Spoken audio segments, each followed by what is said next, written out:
आमगांव नगर परिषद कार्यालय में कार्यालयीन कार्य हेतु अनुबंध पर कार्यरत दुर्गा कटरे नामक महिला को नगर परिषद द्वारा कार्य से हटाए जाने के विरोध में दुर्गा कटरे ने अपने दोनों नन्ही बेटियों के साथ कार्यालय के सामने आमरण अनशन शुरू किया है।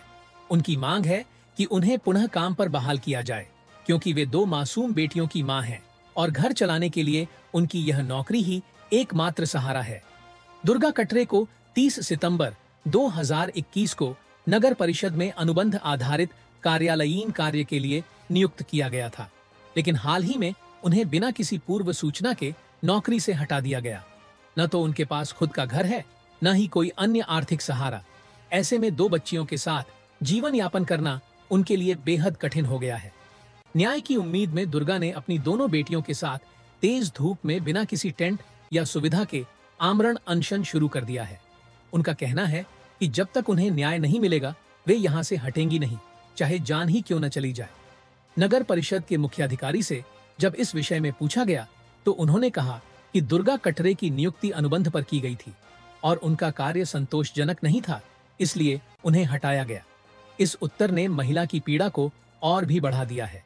अब देखना यह है कि प्रशासन इस महिला और उसकी मासूम बच्चियों की करुण पुकार को कितना गंभीरता से लेता है। की 3.5 वर्षापासून मी इथं कार्यरत होती, पण माझ्यानंतरही मॅडमनी काही लोकांना लावलेलं आहे आणि त्यांनी का बरं लावले आज ते म्हणत आहेत की आज आवश्यकता नाही आहे माझी।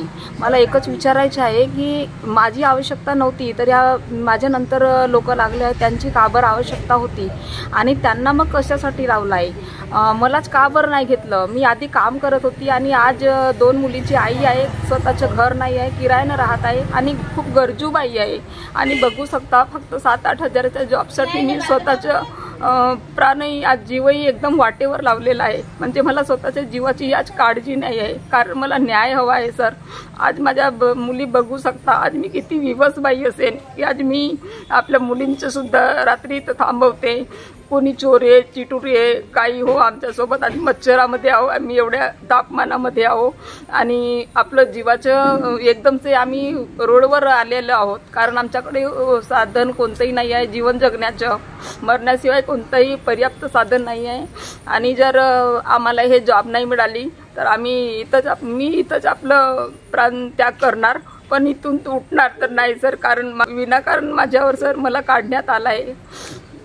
आणि सर जसं काढण्यात आलं तर मॅडमनी 6 महिन्याचं पगार थांबवलं होतं, पगार दिला आणि दुसऱ्या दिवशी मला डायरेक्टली काढलं। आधी सांगितलं असतं 2-3 महिने आधी की काहीतरी तुम्ही करून घ्या, 3 नोटीस दिलं असतं तसं आहे होऊ शकते सर की मी काहीतरी करू इच्छिते होते। त्यांनी मला जसं 41,000 पगार दिलं 6 महिन्याचं, विचार करू शकता माझा 8,000 पगार आहे आणि 41 दिला तर 7,000 कापून दिला। याचाच अर्थ असा आहे की मला 6 महिने पगार थांबवलं होतं। आपण न्याय करा आणि विचार करा, एक बाईचं घर नाही 2-2 मुली, तर त्यांनी 6 महिने कसं थांबावं, त्या बाईने कसं जीवन जगावं, विचार म्हणजे थोडंसं माणुसकी तर आहे ना, तर त्याप्रमाणे तो विचार करू सकता सर। कल से हम यहाँ पर बैठे हैं, अभी तक के कोई अधिकारी ने और किसी ने कोई भी एक्शन नहीं लिया है और आप हमारी कंडीशन देख ही रहे। अगर हमारे मम्मी को कुछ हो जाए, मतलब होना नहीं चाहिए, फिर भी अगर कुछ हो जाए तो इसकी सारी जिम्मेदारी सीओ मैम की होगी।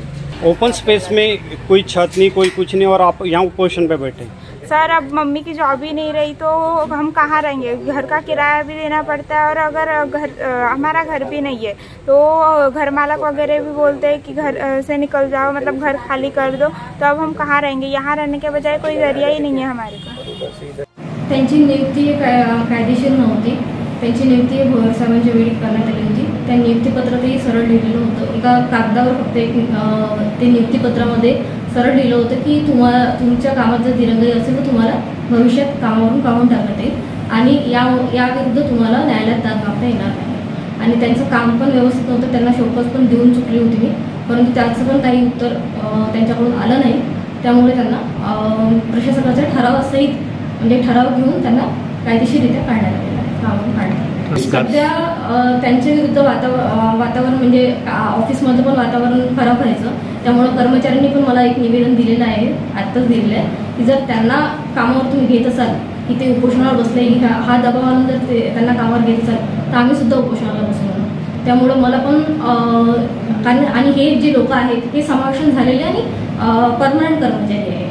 त्यामुळे हे सगळे जर त्यांच्या विरुद्ध म्हणजे यांना जर मी घेतलंय दबावाखाली आणि ते जर उपोषणाला बसले तर ऑफिसचं कामकाज पूर्ण बिघडून जाईल. त्यामुळे यांना मी तसंही त्यांची नियुक्ती ही कायदेशीर नसल्यामुळे त्यांना परत घेऊ शकत नाही. वरून आता ते त्यांनी कलेक्टर साहेबांना लेटर दिलेलं आहे. वरून काय ऑर्डर येतात त्यावर नंतर मी हे करेल. सध्या मी यावर काही